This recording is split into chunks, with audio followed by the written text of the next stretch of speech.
City. I have woken up a little since the last time. I was really tired and out of sorts the last time I streamed.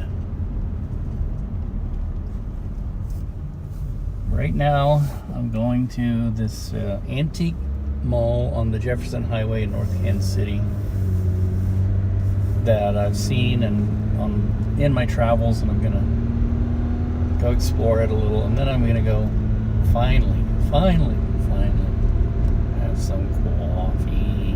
You know, it's only getting into the evening, so it makes sense that I should have my coffee now.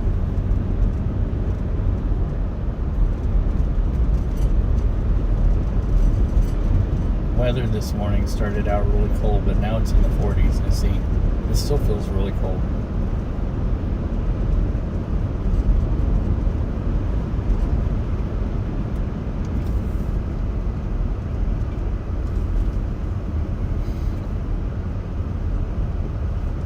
Let's see if we can go down the old Pike Road.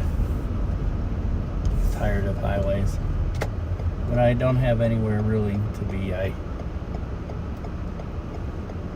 search the back roads. I explore a little.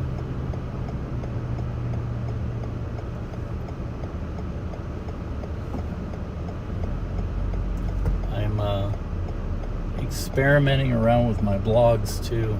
I've noticed that I shoot several different types of story themes. The first one is like my daily boorish self, which is just, what do they call it? Which is really not very interesting to most people. It's just kind of like a diary in video form. Then the second one that I tend to do is like when I'm out exploring and driving around, and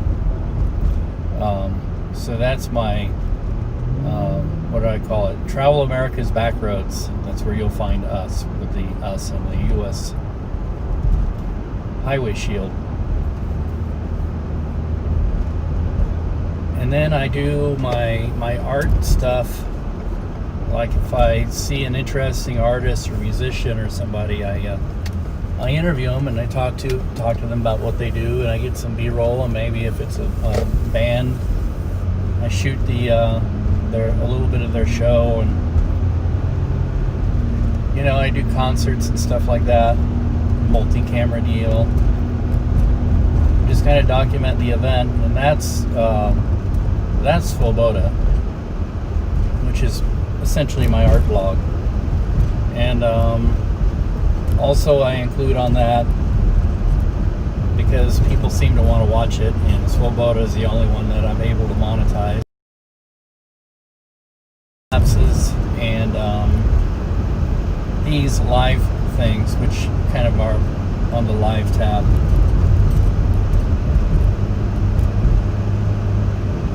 And I also like trains a lot, so every so often I go out and I shoot trains, and I edit the video together.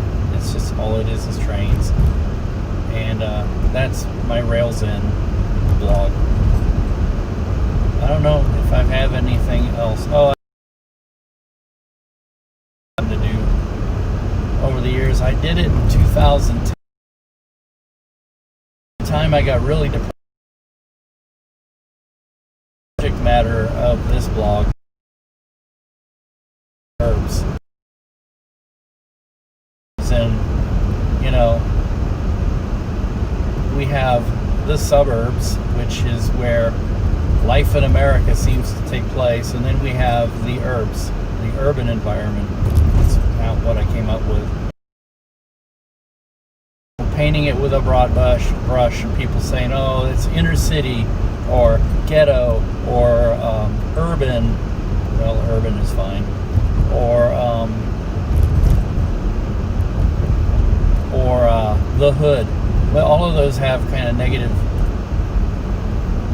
connotations, tend to lead to negative stereotypes. And I find that neighborhoods that are, I'm doing air quotes here, rough, quote unquote rough, actually you'll find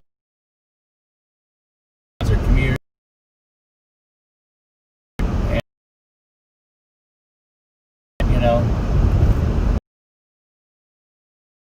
what makes a quote-unquote rough neighborhood is when you have concentrations of poverty and misery living all in one spot, which we tend to do in this country, and I think it's terrible. You know, there's been a lot of people, a lot of experts say that you have to distribute your low-income housing throughout the community so that it's not all concentrated in one place. And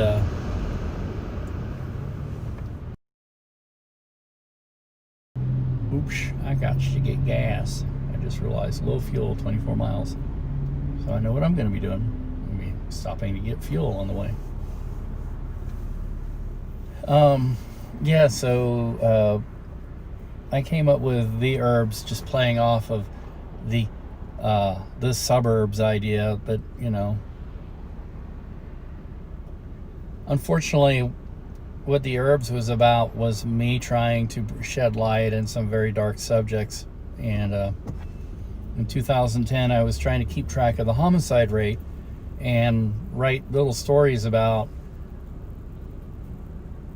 people who were killed so they're not forgotten about. And unfortunately I wasn't very mentally resilient enough for that, and it and other things led to a pretty severe case of depression. It took me quite a while to get over that one. And so I was like, oh, I better slow down on this this homicide thing. So I kind of put it aside, and I haven't really picked it up very much since then. I think it's something that should be done, and people who are victims of violent crime should be names and faces and not statistics. And when we kind of turn our backs in the community on that kind of thing, on the victims and their families and stuff, it's another form of dehumanization, which is part of what I think makes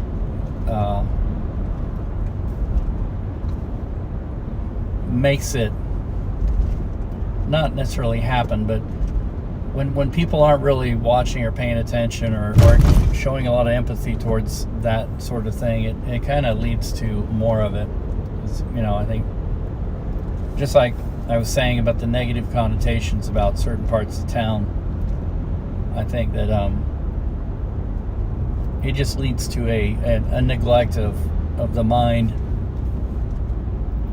where we just mentally block out certain parts of our society and we just don't even want to see it, you know. And it's really sad, because when people become invisible, then that's part of the whole mental illness that leads up to high crime rates and violent crime. And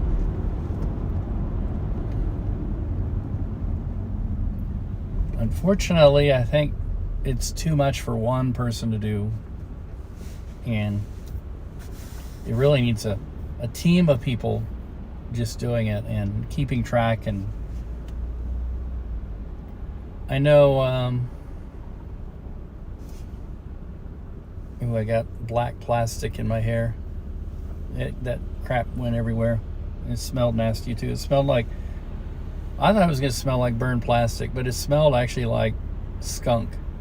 Like somebody was smoking a big old bong in our house, which nobody was. But I'm working on this project where I'm taking a Pelican case and putting my black in it, and my Blackmagic video assist monitor, which records video through an SD card slot, all in one case, a really tiny case. You wouldn't even notice it. And it's then I can just hook up stuff in the back.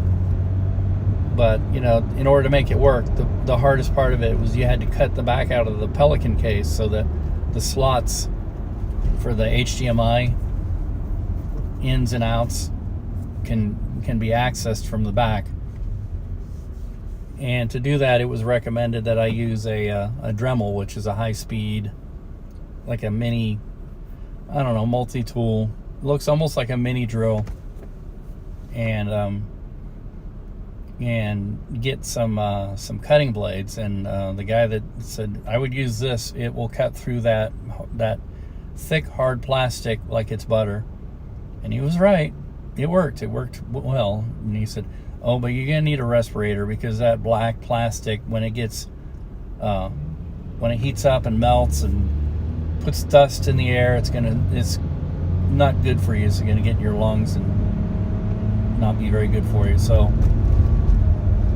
I got a respirator, and I was like Darth Vader going at it. I would cut a little, let it cool off, cut a little, because I'm really, really paranoid that if you get the blade caught or get it too hot, it'll explode in your face, and I didn't want that. I don't want hot pieces of... That would not be fun. That would be bad. And it worked. I cut it out, but it looks pretty sloppy. I'm not the best craftsman in the world. But as long as you don't look at the back of it. Now I'm trying to figure out how to get the monitor in, and I've epoxied a little mount in there, kind of improvised it. Hopefully that'll work, and then I can put my my monitor in. It'll screw in on the 1/4-20 thread on the bottom, but I gotta let it cure for 48 hours. It's epoxy.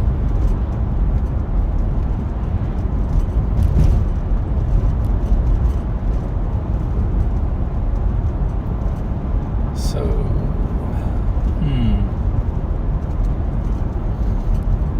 debating on whether to take the Jefferson Highway alternate. There's like 3 alternate ways you can go here to follow the Jefferson Highway, and this one way is really neat. This way is kind of neat too, and I have to get gas. The gas station is on the way here, but I think I'm gonna take my little detour.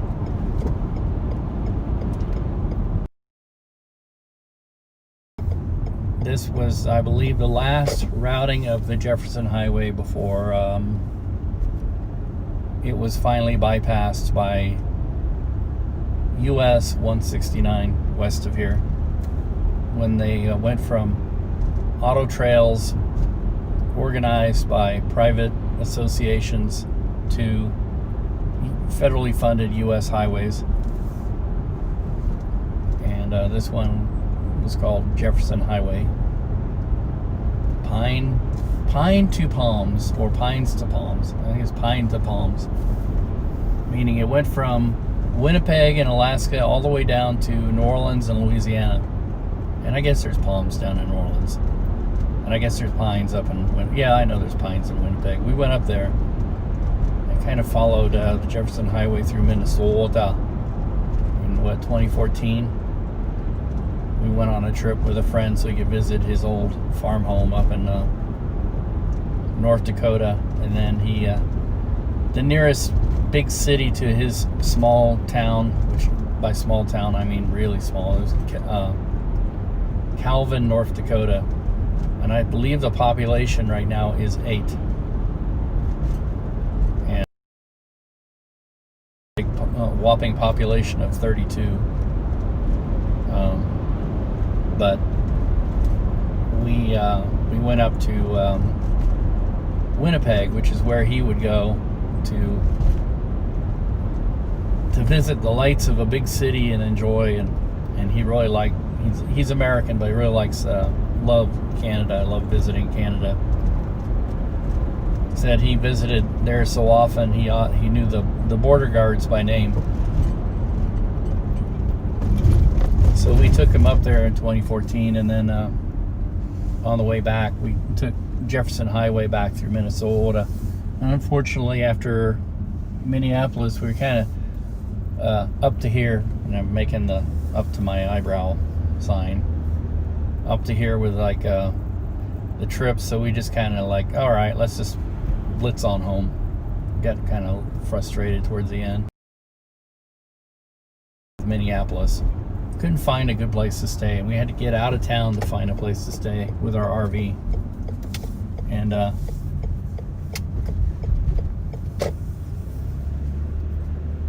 we went back this summer to Minnesota, and we now know better. We now know that there's some campgrounds in Minnesota that we can go. Minneapolis specifically.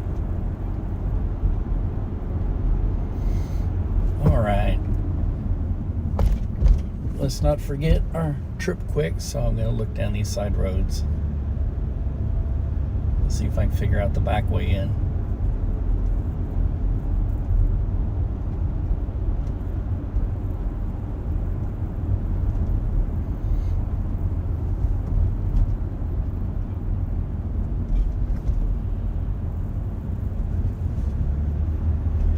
We are now in North Kansas City,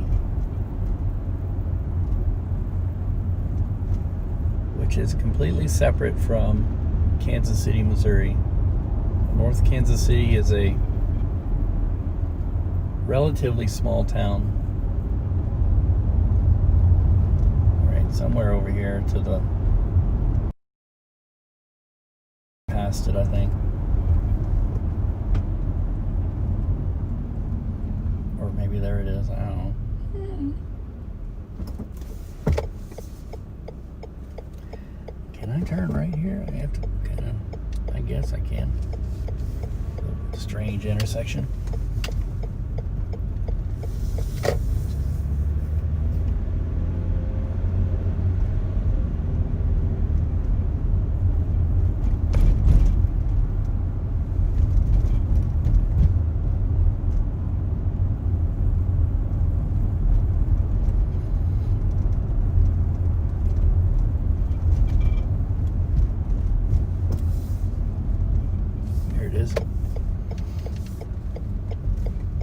Over to the right. I overshot it just a little.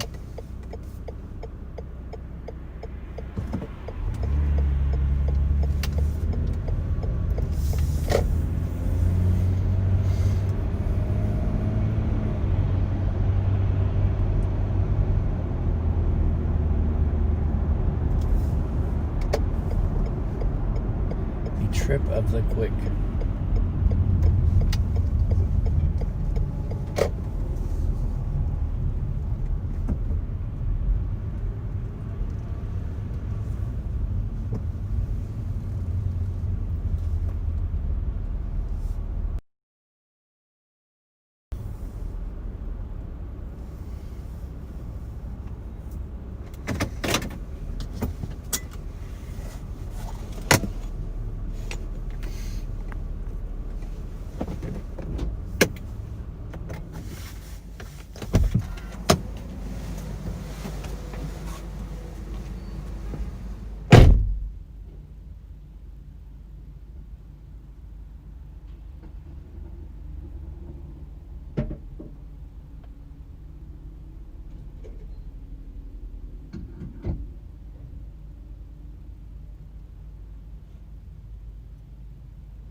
I'm gonna see about adding a police scanner sometime so we have something to listen to while we're sitting at exciting places like gas stations. Oh, it looks like this guy's gonna go pretty soon here, so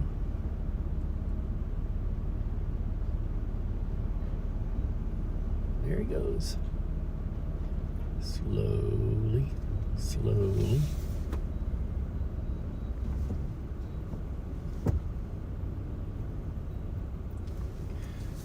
The trip quick. Take a trip quick, the quick trip.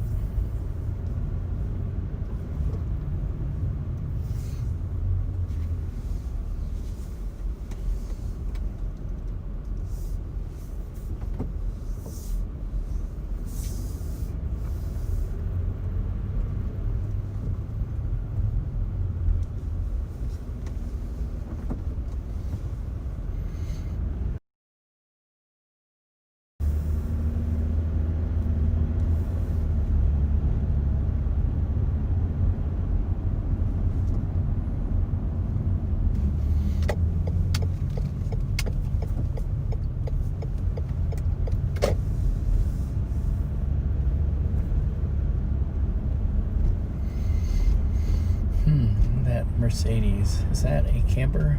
It's got a camping vent on the roof.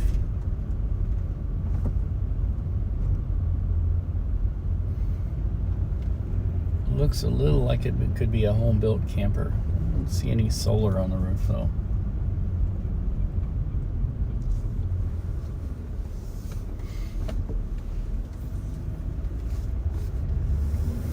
I think my dream adventure vehicle would be a Sprinter van, 4-wheel drive, with built out, fully self-contained with solar and everything. So you can go anywhere and practically and camp and sleep and travel, explore.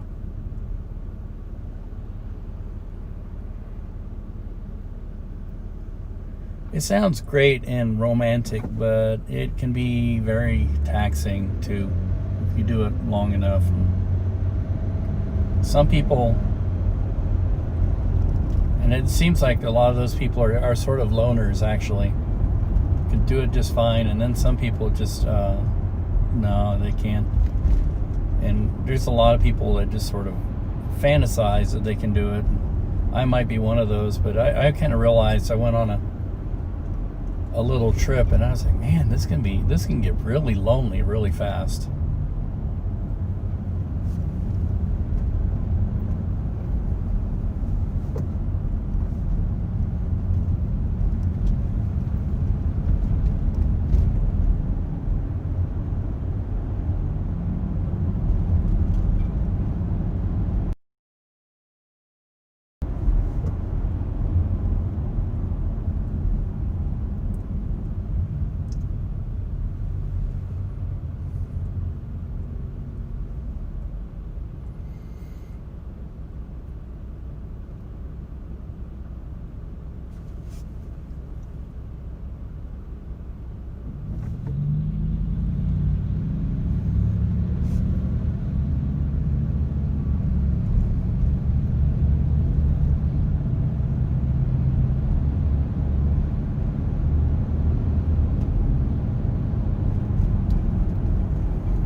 the Jefferson Highway turns, and it looks like oh, I should have parked right there. I'll go around the block if I have to. Looks like our store is open. There's parking out front. There's parking right there. Right. Treasures of the Past Antique Mall. So let's go explore the Antique Mall.